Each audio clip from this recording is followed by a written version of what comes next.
ಭೂಕುಸಿತ ಆಗತ್ತೆ. ಆ ಮಣ್ಣು ಹೇಗೆ ಕೊಚ್ಕೊಂಡ್ಬರುತ್ತೆ ಅಂತಂದ್ರೆ ಅಕ್ಷರಶಃ ಸುನಾಮಿಯ ರೀತಿ ಮಣ್ಣು ಮಿಶ್ರಿತ ಕೆಸರು ನುಗ್ಗಿ ಬಂತು. ಆ ಮಣ್ಣು ಕೊಚ್ಚಿ ಬಂದಂತಹ ದೃಶ್ಯ ಇದೆಯಲ್ಲ, ಮೈ ನಡುಗಿಸುತ್ತೆ. ಜನ ದಿಕ್ಕಾಪಾಲಾಗಿ ಓಡಿದ್ದಾರೆ. ಜೀವ ಉಳಿಸ್ಕೊಳ್ಳೋದಕ್ಕೆ ಜನ ಓಡ್ತಾ ಇರುವಂತಹ ದೃಶ್ಯ. ಆ ಭೂಕುಸಿತದ ರಭಸಕ್ಕೆ ಕೊಚ್ಕೊಂಡು ಬರ್ತಾ ಇರುವಂತಹ ಮಣ್ಣು ತನ್ನೊಂದಿಗೆ ಟ್ಯಾಂಕರ್ ಅನ್ನು ಕರ್ಕೊಂಡು ಬರುತ್ತೆ. ದೃಶ್ಯ ಗಮನಿಸಿ. ಅಲ್ಲಿ ಕೇರಳಂನ ವೈನಾಡಿನ ಚಿತ್ರಣ ಇದು. ಇದ್ದಕ್ಕಿದ್ದಂತೆ ಏನೋ ಶಬ್ದ ಆಗುತ್ತೆ, ಜನ ಅತ್ತ ಓಡ್ತಾರೆ, ಕೆಲವರು ಓಡ್ತಾರೆ ನೋಡಿ. ಆದ್ರೆ ಹಾಗೆ ಹೋದವರು ಅದೇ ಆಂಗಲ್ನಲ್ಲೇ ವಾಪಸ್ ಓಡ್ ಬರ್ತಾರೆ. ಯಾಕೆ?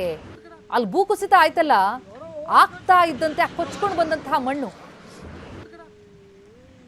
ನೋಡಿ ಹೇಗೆ ಆ ಟ್ಯಾಂಕರ್ನು ಕೂಡ ಬಂತು. ಅಲ್ಲಿ ಅದೃಷ್ಟ ಚೆನ್ನಾಗಿತ್ತು. ಆ ದಂಪತಿಗಳ ದೃಶ್ಯ ನೋಡ್ತಾ ಇದ್ದೀವಿ.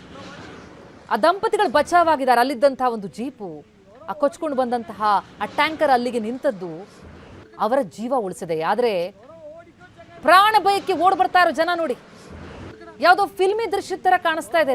ಆದ್ರೆ ಇದು ನೈಜವಾಗಿ ಇವತ್ತು ಬೆಳಿಗ್ಗೆ 11:15 ಸಂಭವಿಸಿದಂತಹ ದುರಂತ. ಆ ಟ್ಯಾಂಕರೇ ಕೊಚ್ಕೊಂಡು ಬಂತು.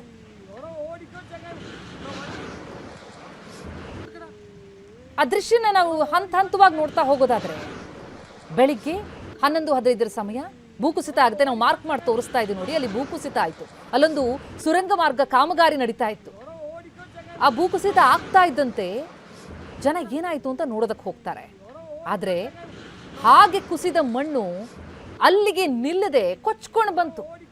ಅಲ್ಲಿದ್ದಂತಹ ಒಂದು ಬಸ್ ನದಿಗೆ ಬೀಳುತ್ತೆ. ತಾವು ಗಮನಿಸಿದ್ರೆ ಜನ ಓಡ್ ಬರ್ತಿದ್ದಾರೆ. ಆ ಟ್ಯಾಂಕರ್ ಕೂಡ ಹಾಗೆ ಕೊಚ್ಕೊಂಡು ಬಂದು ಅಲ್ಲಿದ್ದಂತಹ ಜೀಪಿಗೆ ತಗಲಿ ನಿಂತಿತು. ಸದ್ಯ ಬದುಕಿದೆಯಾ ಬಡ ಜೀವ ಅನ್ನೋ ರೀತಿಯಲ್ಲಿ ಆ ಇಬ್ರು ದಂಪತಿ ಬಚಾವಾಗಿ ಬಂದದನ್ನು ನೋಡ್ತಾ ಇದ್ದೀವಿ ನೋಡಿ. ನುಗ್ಗಿ ಬಂತು ಸುನಾಮಿಯಂತೆ ಆ ಮಣ್ಣು ಮಿಶ್ರಿತ ಕೆಸರು. ಟ್ಯಾಂಕರ್ ಅನ್ನು ಕೂಡ ಕೊಚ್ಕೊಂಡು ಬಂದಿದೆ. ಮೈ ನಡುಗುತ್ತೆ. ಇನ್ನು ಅದನ್ನು ಅನುಭವಿಸಿದವರು, ಅಲ್ಲೇ ಇದ್ದಂಥವ್ರು, ಓಡ್ ಬಂದಂಥವ್ರು, ಅವ್ರ ಪರಿಸ್ಥಿತಿ ಹೇಗಾಗಿರ್ಬೇಡ. ಅಲ್ಲೆಲ್ಲೋ ಭೂಕುಸಿತ ಆಯ್ತಂತೆ ಅಂತ ನೋಡಕ್ ಹೋದವರು ಆ ಮಣ್ಣು ಕೊಚ್ಕೊಂಡು ತಮ್ಮ ಕಾಲ್ಬುಡಕ್ಕೆ ಬರುತ್ತೆ ಅಂತ ಯಾರಾದರೂ ಊಹಿಸಿರ್ತಾರ? ನೋಡಿ, ಅಲ್ಲಿ 3 ಜನ ಮಾರ್ಕ್ ಮಾಡಿ ತೋರಿಸ್ತಾ ಇದೀವಿ. ವಾಪಸ್ ಓಡ್ ಬರ್ತಾರೆ. ಇಲ್ಲಿದ್ದವ್ರಿಗೆ ಏನಾಗ್ತಾ ಇದೆ ಅನ್ನೋದ್ರ ಅರಿವೇ ಇಲ್ಲ. ಅದು ಇಲ್ಲಿವರೆಗೂ ಕೊಚ್ಕೊಂಡು ಬರೋದು ಅಂತ ಊಹಿಸಿರ್ಲೂ ಇಲ್ಲ.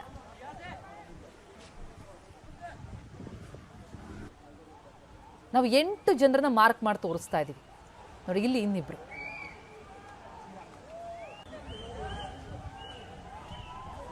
ಮೊದಲಿಗೆ ಅಲ್ಲಿ ಭೂ ಕುಸಿತ ಆಯಿತು. ಅಲ್ಲಿ ಕಾಮಗಾರಿಯಲ್ಲಿ ಕೆಲಸ ಮಾಡ್ತಾ ಇದ್ದಂಥವರು ಕೂಡ ಅಲ್ಲಿದ್ರು ನೋಡಿ. ದಿಕ್ಕಾಪಾಲಾಗಿ ಓಡ್ತಾರೆ. ನದಿಗೆ ಬಿದ್ದುಬಿಡ್ತು ಬಸ್. ಆ ಕುಸಿದ ಮಣ್ಣು ಕೊಚ್ಕೊಂಡು ಬರ್ತಾ ಇರಬೇಕಾದ್ರೆ ಬಸ್ ನದಿಗೆ ಬಿತ್ತು. ಟ್ಯಾಂಕರ್ ಕೊಚ್ಕೊಂಡು ಬಂತು.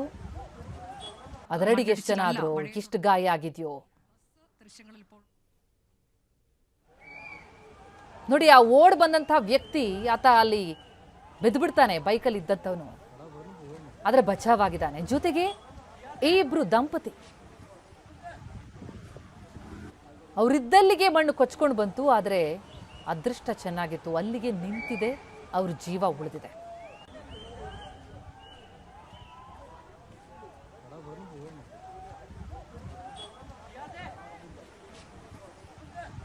ಕೇರಳಂನ ವೈನಾಡಿನಲ್ಲಾದಂತಹ ಈ ದುರಂತ, ಭಯಾನಕ ದೃಶ್ಯ ಮೈ ನಡುಗತ್ತೆ.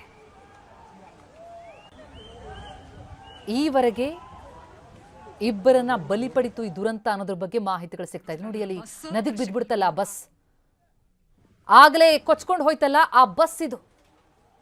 ಜೊತೆಗೆ ಆ ದುರಂತ ನಡೆದಂತಹ ಜಾಗ ಕುಸಿತ ಆಗಿದೆಯಲ್ಲ, ಬಸ್ ಕೊಚ್ಕೊಂಡು ಕೆಳಗೆ ಬಿದ್ದಿದೆ.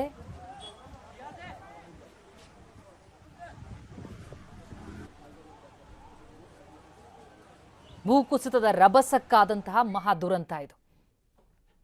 ಆಗ್ಲೇ ಟ್ಯಾಂಕರ್ ಕೊಚ್ಕೊಂಡು ಬಂತಲ್ಲ, ಆ ಸಂದರ್ಭದಲ್ಲಿ ಆ ಮಣ್ಣು ಕುಸಿತಕ್ಕೆ, ಆ ಮಣ್ಣು ನುಗ್ಗಿ ಬಂದಂತಹ ಆ ಸ್ಪೀಡ್ಗೆ ಬಸ್ ಬಿದ್ದು ಬಿಡ್ತು. രക്ഷാപ്രവർത്തനം നടക്കുന്നതും നമുക്ക് കാണാം. അതിന് ನದಿಗೆ ಬಿದ್ದಂತಹ ದೃಶ್ಯ ಅದು. ಇನ್ನು ಈ ದೃಶ್ಯ ಅಂತೂ ಮೈ ನಡಗಿಸುತ್ತೆ. ಇಲ್ಲಿದ್ದವರು ಸೇಫ್ ಆಗಿ ಅಲ್ಲಿ ಏನಾಯ್ತು ಅಂತ ನೋಡೋದಕ್ಕೆ ಹೋಗಿ ವಾಪಸ್ ಓಡ್ ಬರೋ ಹಾಗಾಯ್ತು. ಅಲ್ಲಿದ್ದವರೆಲ್ಲರೂ ಕೂಡ ದಿಕ್ಕಾಪಾಲಾಗಿ ಓಡ್ ಬರ್ತಾ ಇದ್ದಾರೆ. ಅವರನ್ನು ನೋಡಿ ಇವರು ಕೂಡ ಓಡ್ತಾರೆ.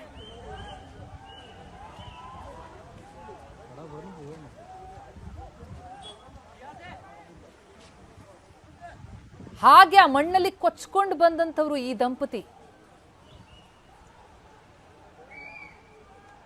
ಅದೃಷ್ಟ ಚೆನ್ನಾಗಿತ್ತು, ಬದುಕುಳಿದಿದ್ದಾರೆ. ಆ ಟ್ಯಾಂಕರ್ ಮಗಚಿದ್ರು, ಅಲ್ಲಿದ್ದಂತಹ ಜೀಪ್ ಉರುಳಿದ್ರು, ಅಷ್ಟೇ ಜೀವಹಾನಿ ಆಗ್ತಿತ್ತು. ಜೀವ ಕೈಲಿಡಿದು ಓಡ್ ಬರ್ತಾ ಇದ್ರು. ಅಷ್ಟರಲ್ಲಿ ಹಿಂದೆ ಬಂದಂತಹ ಆ ಮಣ್ಣು ಕೆಸರು ಸುನಾಮಿಯಂತೆ ಬಂದು ಅವರನ್ನು ಹಾಗೆ ಎಳ್ಕೊಂಡು ಬಂದಿದೆ. ಟ್ಯಾಂಕರ್ ಅಡಿಗೂ ಆಗಲಿಲ್ಲ, ಜೀವ ಉಳಿದಿದೆ.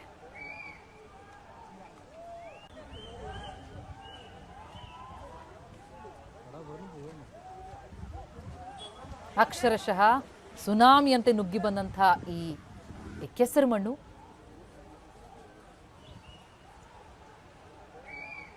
ಎರಡು ಜೀವ ಬಲಿ ಪಡೆದಿದೆ ಈ ದುರಂತ ಅಂತ ಈವರೆಗೆ ಮಾಹಿತಿಗಳು ಲಭ್ಯ ಆಗ್ತಾ ಇದೆ.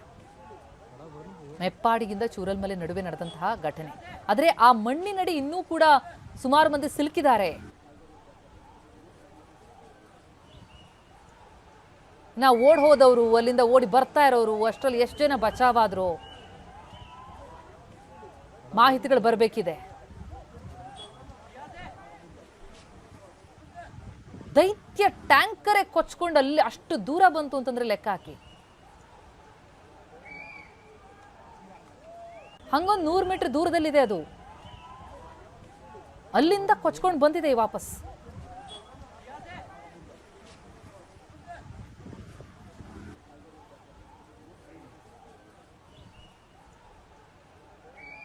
ಪ್ರಕೃತಿಗೆದುರು ಮನುಷ್ಯ ಎಷ್ಟು ನಿಸ್ಸಹಾಯಕ ಆಗ್ಬಿಡ್ತಾನೆ ಅನ್ನೋದಕ್ಕೆ ಸಾಕ್ಷಿ ದೃಶ್ಯ. ಆದರೆ ಈ ಘಟನೆಗೆ